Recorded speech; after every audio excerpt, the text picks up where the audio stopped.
Students, let's read the question. The number of terms in expansion of 1 plus x square की power 20 when expanding in descending powers of x.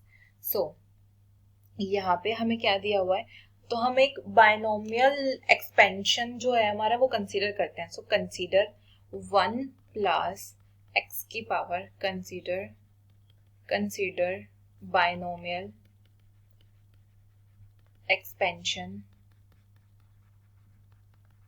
1 plus x की power n. ठीक है, तो 1 plus x की power n को हम expand कैसे करते हैं, nc0 plus nc1 x plus nc2 x square.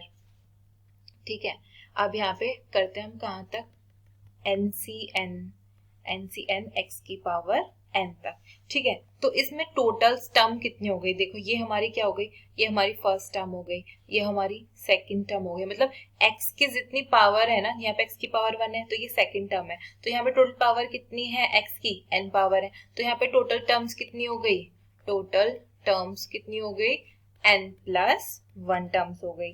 ठीक है, तो अब हमें क्या सीरीज दी हुई है, हमें अगर हमारे पास 1 प्लस एक्स की पावर n बायनोमियल सीरीज है कोई, तो उसमें टोटल टर्म्स कितनी हो जाएंगी, उसमें टोटल टर्म्स हो जाएंगी n प्लस 1 टर्म्स हो जाएंगी उसमें. ठीक है, अब देखो हमारे पास जो दिया हुआ है एक्सपेंशन, वो क्या दिया हुआ है, 1 plus 2x plus x square की पावर 20. अब हम इसको कैसे लिख सकते हैं, हम इसको लिख सकते हैं 1 x square plus 1 plus 2x की पावर 20. इसका भी स्क्वायर कर देंगे तो ये क्या बन जाएगा, a square plus b square plus 2ab क्या होता है, ये क्या होता है, a प्लस b का होल स्क्वायर का फॉर्मूला होता है.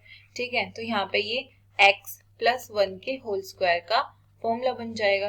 तो इसकी पावर कितनी हो जाएगी, x प्लस 1 की पावर 40, क्योंकि क्या होता है x की पावर n की पावर n, तो क्या हो जाता है m, तो पावर क्या हो जाती है हमारी, मल्टीप्लाई में आ जाएंगी. तो x की पावर n इंटू m. ठीक है, अब देखो यहाँ पे टोटल, यहाँ पे पावर कितनी हो गई, टोटल 40 पावर्स हो गई.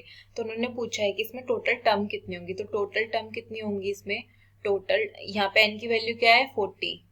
Total terms in expansion of x plus 1 की power 40 will be n plus 1 term. तो n की वैल्यू क्या है 40, तो 40 plus 1 equals to 41 terms. Hope you will understand. Thank you.